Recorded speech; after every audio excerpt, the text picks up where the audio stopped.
Hi, I'm Noelle with today's Brew, where top producing real estate agents share their tips on taking more listings, making more money, and having fun doing it.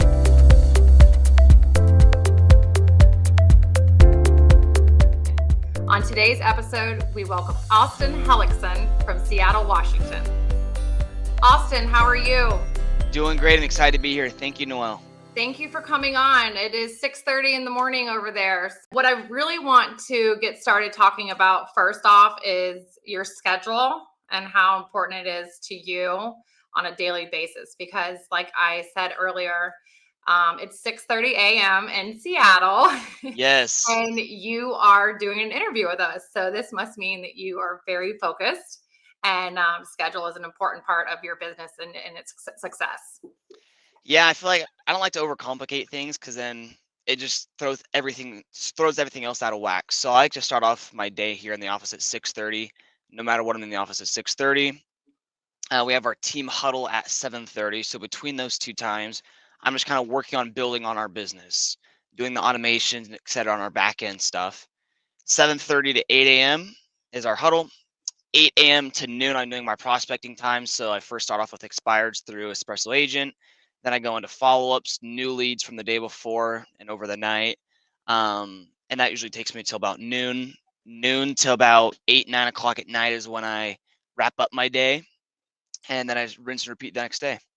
Okay, so noon to 8, that's a big window. What Yes, are you doing? Are you going on appointments? that's all on appointments. Yes. So generally speaking, I'll have 2 to 3 appointments that day that are confirmed that I'll be going on. Just for lack of better words, if you would actually show up, it'd be a lot easier. So you're saying that you'll have appointments that some people do not show up for? Yeah, so I'll set as many appointments as I can, and I call confirm and just use I like to call it the Starbucks script and just Mhm. ask them, "Hey, I'm getting Starbucks on my way. Just want to see if I could grab you anything." And then some people will be like, "Oh, something came up or I can't meet today." So I'll take those folks off my schedule. But generally speaking, I'll have 2 to 3 appointments to go on. Wow, well, that's awesome. Out of those 2 and 3, how many are you getting? 2 to 3. So I'm Fantastic. year to date, I've personally listed and sold about 100 properties, but it the biggest thing is if I meet them in person and they're actually looking to sell, then they're going to list it with us. Otherwise, if I meet with them and they're not selling at all, well, I mean, I can't list those ones that don't sell at all, or if they don't sell, They're not motivated. um, exactly, no motivation. Like, oh, I'm going to wait till the first of the year. Um, Are you hearing that a lot right now? I'm getting that a little bit, but I'm trying to help teach folks that look, we can only guess they're going to keep raising rates. So especially for you or Mr. and Mrs. Seller, we got to meet now and we got to sell it now. So that way we have as many buyers as possible, or else you're just not going to be able to sell in January because you won't be able to afford it. And then we know that time will come where they won't be able to afford it in January. They're like, oh man, I wish I would have sold it a couple months ago. Right? Well, it'll definitely make you have to stay more focused on your job. You're going to have to show up. You're going to have to be committed. You're going to have to stick to the schedule like we were talking about. How long have you been in real estate? So I've had my license for about 2 years now, been full time since December of last year. So 11 months, more or less, give or take. That is incredible. And you've done 100 homes, you've said? Yep. We've What built is the your team as goal for well. next? Okay. How big is your team? We have myself, 2 admin assistants, 4 ISAs, and about one other listing agent and 4 or 5 buyer agents. So I think we're about 12 or 13 now. That's that's big. That's big. Yes, we got lofty goals for this next year. We're shooting for 250 closings. Wow. Mhm. Well, I think you'll get it. It seems promising for you and your team for sure. What were you doing prior to real estate? What got you into real estate? So I actually, well, my dad used to be in real estate. Now he owns Club Wealth, which is a real estate coaching and consulting company. I actually sold their coaching program all through high school. Then I went on a mission for my church, came back, and just jumped feet first in the water, so to speak, into real estate, and we'll be doing this forever. Very natural transition for you. Yes. So since you've mentioned coaching a little bit, I'm going to assume that you have scripts that you follow and a listing presentation. How important is that to you? I think it's crucial. Not only for the fact that having a script, but I like to think of it more of an outline of things I know I need to use on the call. And there's when I'm using and going through that outline, I need to do certain things on the phone call rather than just sticking to the script no matter what the client says, but just building rapport with them as I go through the things I know I need to hit to be able to set that appointment. And then same thing on the listing appointment. Keeps you focused and in line with what you need to be doing and a little bit of control of the conversation to keep things Oh, the way. absolutely. Okay. Yeah, well that's good. So do you role play every day or do you have partners that you link up with throughout the day or week? Honestly, I don't necessarily have role play partners. We all make calls here in the office the exact same time. So I like to say I role play with clients. We're always just making calls, and if I butcher a call, I'm getting feedback from people on my team, and same thing with them when they mess up a call. We're all giving them feedback, so we can all continually improve along the way. So if you mess up on a call, does that mean to you that you don't get the listing appointment or you just didn't speak well, got a lot of pushback? Will you follow up the next day with them and kind of start over? I mean, of course, if we're messing up on a phone call, it's generally going to be because we're lacking in some sort of training or thing that we mentioned on the call. You hit the nail on the head earlier saying keeping control of the conversation. Mhm. 9 times out of 10, if it's a terrible conversation, it's because we lost control in some way or another. And an easy way to gain and keep control is just to be the one that asks more questions. Direct the way that the conversation's flowing. Even if people ask me a question on the phone call, I'll answer, but then I'll follow up with a question.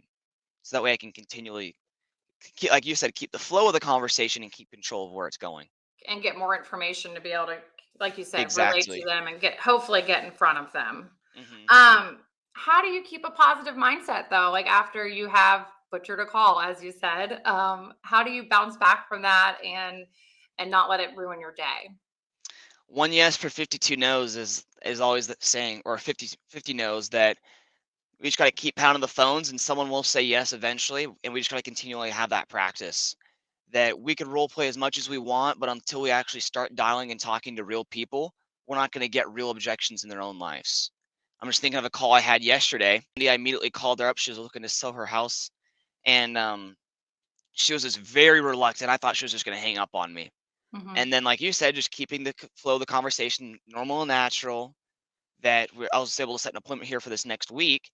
But if I just wanted to do my script, for lack of better words, and not be normal and natural, she would have just hung up on me. She was very reluctant. Absolutely. So you got it? Yeah, that's what I did. So we're gonna be meeting this next week.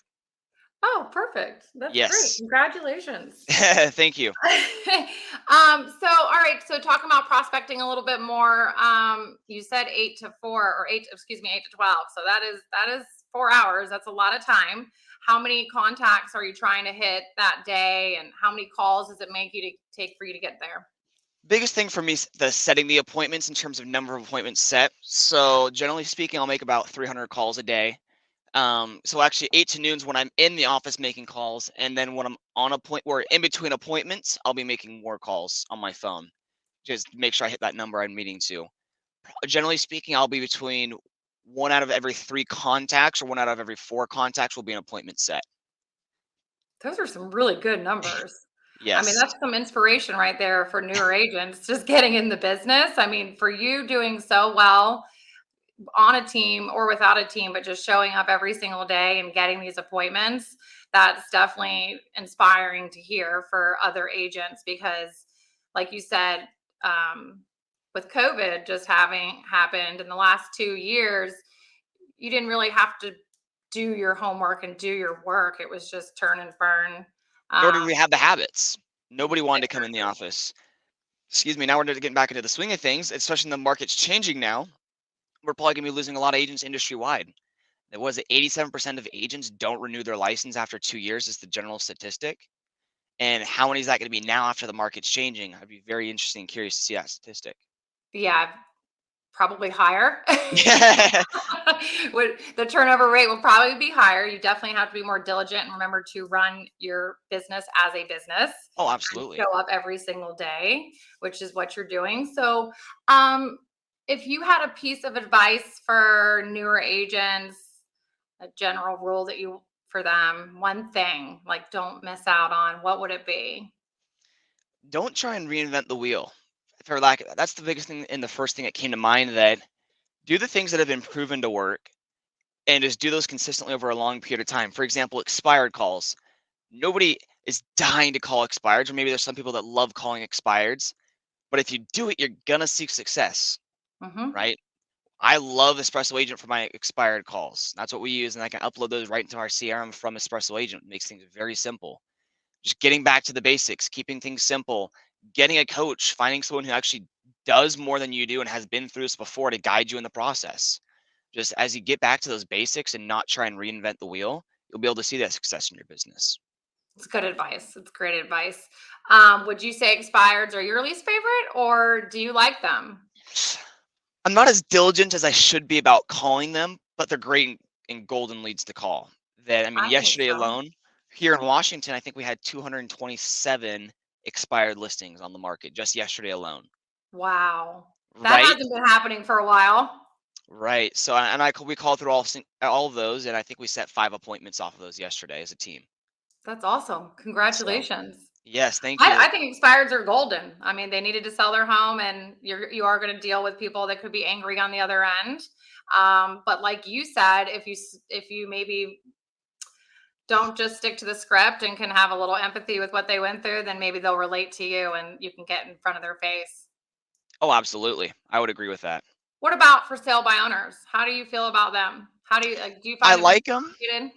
In my personal opinion, they have the heartburn over how much they pay their agent or paying somebody else to do the work for them. Whereas if you can net the same amount of money, would you be opposed to someone actually getting this sold for you?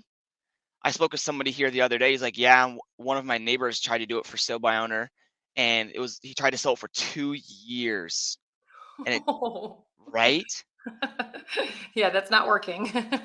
Yeah, you got to look at all different alternatives. I mean, the owner of ForSaleByOwner.com, or not to get too sidetracked, the founder and owner of ForSaleByOwner.com, he tried to sell his house on ForSaleByOwner.com. It didn't sell. He listed it with a Keller Williams agent, and he sold it for $200,000 more than he was asking, which paid for that commission in and of itself. By far. Right. By far. So I think there's having a tool of or an arsenal of different statistics you can show to people as well can help sway them towards being like, oh, okay, first and foremost, this guy actually knows what he's talking about. And second off, he can probably get the job done for me. So when you go on your appointments, do you talk about market stats? Because you seem very educated in your area, which is obviously very important. Does that seem to be helpful for you? Yes and no. So I only do it if I have to help make the sellers. I go in there with the assumptive close saying that these guys are signing paperwork to me today to list their house. And then if I need to show market stats, then I will to again help them list their home with me that day. Other than that, I won't. And I do feel like it is very helpful when I do it.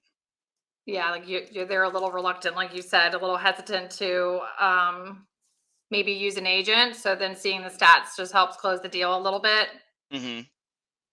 Very cool. Very cool. Well, if we want to get in touch with you and send you referrals, how can we do that? Super easy. It's 253-300-1000. That's our office number. We cover all of Washington State. We're here to help you guys out. And if you want to get in touch with me, check me out on Facebook as well, Austin Michael Hellickson. Okay. And as far as any other social media or email address you can provide? Yes, so Austin, Austin, my last name Hellickson, HELLICKSON at Hellickson.com. So my first name dot last name at lastname.com. Perfect. Well, thank you so much, Austin. Thank you, Noah. Pleasure chatting with you. Have a great one. You too.